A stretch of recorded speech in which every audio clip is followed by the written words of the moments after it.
CSK pitch-க்கு Mustafizur Rahman actually.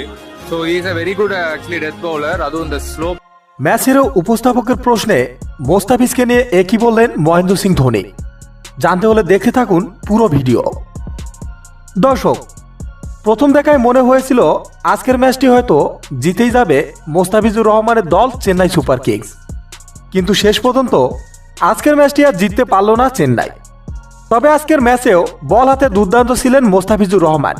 4 over বল করে মাত্র 22 run দিয়েছে মোস্তাফিজ। অন্যদিকে 4 ওভার বল করে শ্রীলঙ্কান পেসার পাথিরানা দিয়েছে 35 রান, সাথে করেছে সহজ একটি ক্যাচ মিস। যেই ক্যাচ মিসের মাসুল শেষ পর্যন্ত ম্যাচ হেরেই দিতে হলো চেন্নাই সুপার কিংসকে। তাই তো আজকের ম্যাচের সংবাদ সম্মেলনে মহেন্দ্র সিং ধোনি বলেন, আজকের ম্যাচে বোলাররা দারুণ বল করেছে, বিশেষ করে প্রতিদিনের মতোই মোস্তাফিজুর রহমান ছিলেন দুর্দান্ত। আর তাই আজকে ম্যাচ